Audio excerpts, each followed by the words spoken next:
Alright, so let's talk about the construction management service. Still something that's rendered during the construction phase, parang full-time supervision, but this is a bit different. This is parang a step beyond supervision. Medyo mas maraming trabaho to. Okay? Funding rationale is always, projects today are very complex. No? Clients are very demanding when it comes to cost control and faster implementation of the project. So clients want it to be done quickly and to be done within the budget.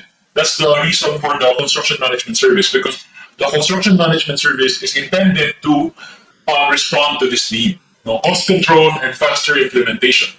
Okay? The CM could either be tauhan ng owner, okay? Pwedeng third party, like third person. Pwede rin firm, third party firm.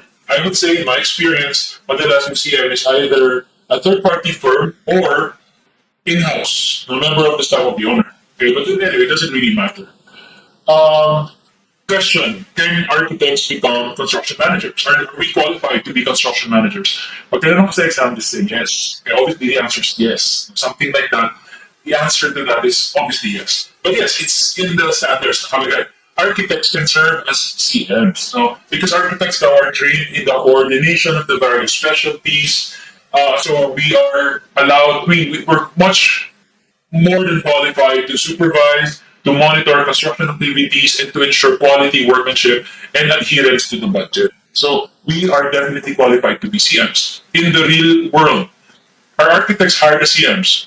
Sometimes. Okay? Side commentary na lang to, but I'm just being frank. No? In the real world, if you look at yung mga job street, mga ganyan, if you look at postings for CMs, I'm pretty sure. I mean, I don't really check this all the time, but I'm pretty sure most of the CM positions you'd find online require engineers.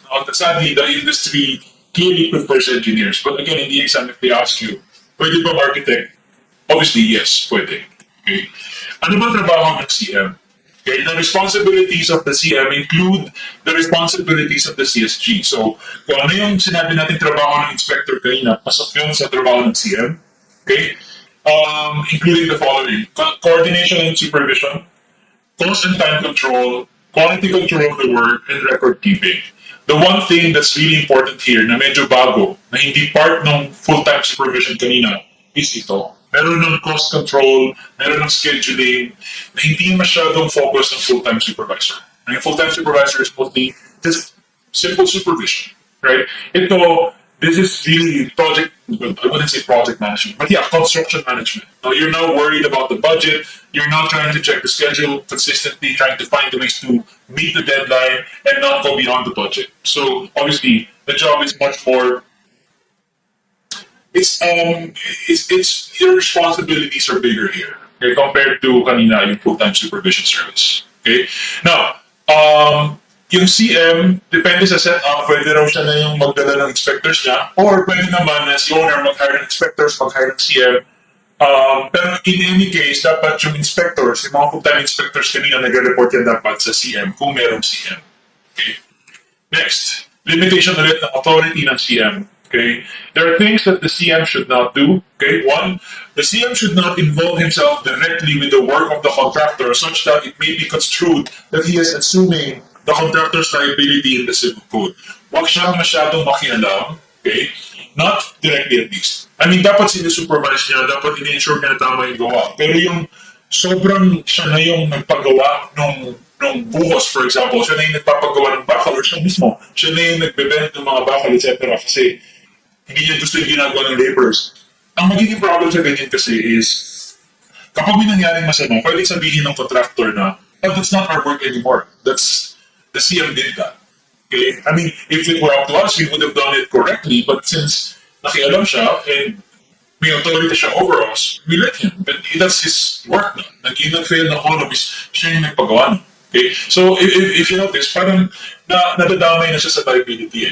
Okay? So, hindi dapat gano'n. Dapat maingat si CM not to overstep the boundaries. Dapat malinaw na trabaho pa rin ng contractor yung ginagawa ng contractor, and therefore, pananagutan niya yun kasi gawa pa rin niya yun.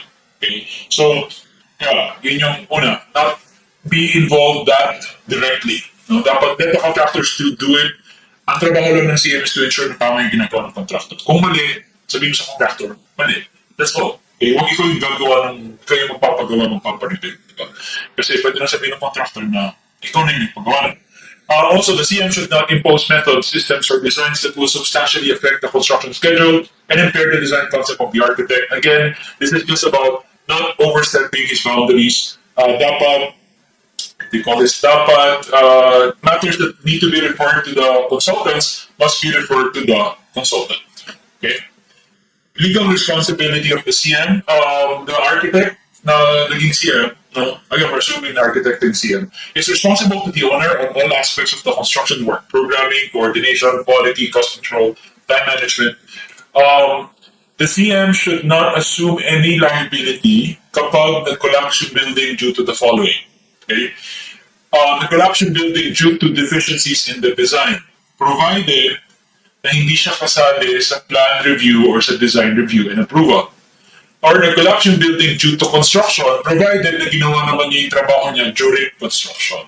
So, merong ini-imply no, na liability dito. Parang sinasabi rin niya, kapag nag-collapse yung building due to the design and kasali siya sa plan review, then ang question now is, so ibig sabihin ba dapat damay siya? Same for construction. Kunyari, nag-collapse due to construction, tapos may mga pagkukulang pa na siya sa trabaho niya, damay ba siya?